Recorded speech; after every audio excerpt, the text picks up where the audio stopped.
In very short order, in the lifetimes of people in this room, humans have gotten very, very big all of a sudden. Extremely big, able to cast a very long shadow, and we've gotten big too fast before we could figure out what the consequences of that were going to be. The best proof of it in real time is the ongoing climate saga now unfolding. I wrote the first book for a general audience about global warming 20 years ago. At the time, it was still a hypothesis. I thought a very strong one. The science was very clear. Okay? The molecular structure of CO2 we know enough about to know that it traps heat that would otherwise radiate back out to space. Since we were burning enough coal and gas and oil to put lots of CO2 into the atmosphere, it seemed in many ways quite clear what the outcome would be, but it also seemed emotionally counterintuitive. How could we have gotten large enough to be affecting everything that happened on the surface of the Earth? Because that's what we're talking about, every process that we see. In the last couple of years, 18 months, that hypothesis that turned to consensus has actually turned again to a kind of panic as we begin to understand that these changes are happening on a larger scale and much more quickly than we had anticipated. But what's scary really about it is that at a certain point, we're not directly doing it. We create the conditions by burning coal and gas and oil and putting carbon in the atmosphere to set off these chain of reactions, but past a certain point, we're not in control of it anymore. So that even if we did everything right and stopped burning that coal and gas and oil very quickly, it's by now an open question as to how long that melt will continue and what whether or not we'll be able to rein this system back in.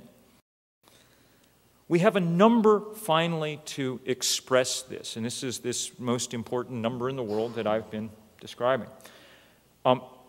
It came from our foremost climatologists, NASA team, in January of 2008, led by Jim Hansen. They published a paper in which they said that 350 parts per million CO2 was the most that we could have in the atmosphere for any long period of time if we wish to retain, as they put it in the abstract of a peer-reviewed scientific paper, if we wish to maintain a planet similar to the one on which civilization developed and to which life on Earth is adapted. The trouble is, it's one hell of a tough number, okay? We're already past it. We're at 387 parts per million and rising 2 parts per million per annum at the moment. We're not like the guy who goes to the doctor and the doctor says, oh, if you keep up this cheese-eating habit of yours, someday your cholesterol will be too high, We're like the guy who goes to the doctor and the doctor says, look, we're going to have a talk right now. Your cholesterol is too high, and if it stays in this zone, as long as it's in this zone, your chance of having a heart attack or a stroke is really good, and you better hope you can get it down before that heart attack or stroke happens. Well, that's where we are as a planet, and those heart attacks and strokes are starting to happen. That's why the Arctic is melting. And so about a year ago, we formed this thing called 350.org, okay? Knowing that in December of this year, in Copenhagen, the world's leaders will meet and come up with the next big treaty on carbon. We used to think it would be an evolutionary document that would expand the Kyoto Accords some and include more. Now we know it has to be, given the science, a really transformative agreement. It has to not just be some agreement. They'll agree on something. You don't get 880 heads of state in one place and say we failed. They'll agree. But what we need is an agreement that actually gets us towards stability, that takes that number seriously.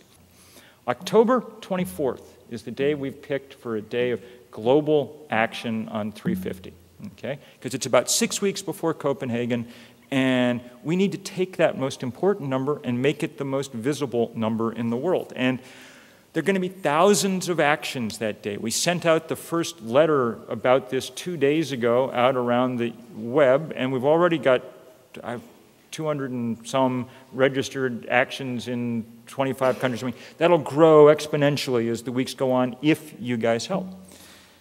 There are going to be people high up in the Himalayas with banners. There's going to be 350 scuba divers on the Great Barrier Reef. We just found out that there's going to be a research team on Easter Island, and they're going to string banners from the noses of those stone gentlemen, you know, on and on and on. I need from you guys two things. One, to organize some of those sort of things where you are, okay?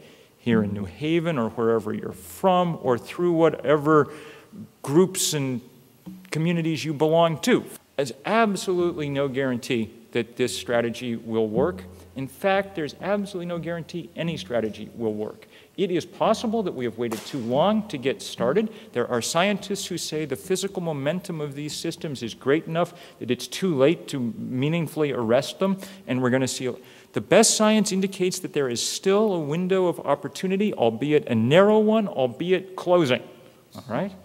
Rajendra Pachauri, the Indian-born head of the Intergovernmental Panel on Climate Change, who accepted the Nobel alongside Gore, said recently, as far as he could tell from reading the data that they're getting, that if we haven't made fundamental changes in, at least begun to make very fundamental changes in our energy system by 2012, okay, the momentum of these things will be too great. I mean, kids who entered Yale College in last fall are going to be still in school in 2012, okay? It doesn't do any good to wait until you get out of college to do something about this, you know? It doesn't do any good to wait at all.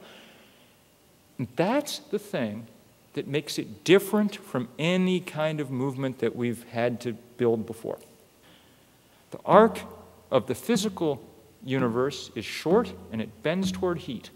And if we do not very quickly figure out how to get this under control, then we won't. It comes with a time limit. That's the bad news.